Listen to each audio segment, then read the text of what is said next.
नमस्ते नमस्ते.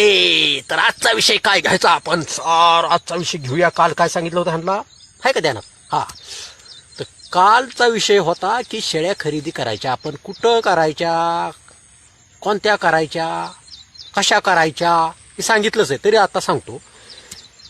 शेळ्या खरेदी करत दुसऱ्या तिसऱ्या येताच्या जवळ आलेल्या गाभण शेळ्या खरेदी करायच्या शेतकऱ्याकडून खात्रीशीर. शेतकऱ्याला म्हणायचं खात्री दे, पैसे निम द्यायचं, निम येल्यावर द्यायचं. म्हणजे आपलं खात्री पट्टी, म्हणजे ती दुधाची कशी आहे कशी नाही अशी बोली करायची. मग त्या शेळ्या आणायच्या. किती तुम्हाला जेवढ्या आणायचं तेवढ्या आणा. मग त्याच्याबरोबर तुम्हाला एक वाघ आणायचा आहे. वाघ. वाघ कशाला? वाघ म्हणजे ओ बोकड. बोकड नर बेनूसाठी तो आणावा लागेल ना. मग कसं शेळ्या लागू व्हायच्या आणि कशी करडं जन्माला यायची बोकडाशिवाय? तुम्ही कुठं नेणार कुठलं कोणाच्या बोकडाकडं? आणि कुठलं बोकाड कसं आहे कसं नाही तुम्हाला काय माहिती?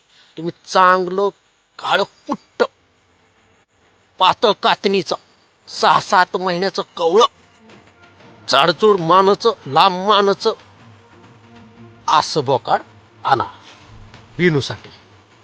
आणलं शेडमध्ये ती शेळ्या भरपूर जर आणल्या तर एकदम कोंड्याच्या भानगडीत पडू नका. तुम्हाला एका ठिकाणी शेतकऱ्याच्या इथं तशा शेळ्या मिळणार ना. 2-3 मिळतील, एक मिळेल.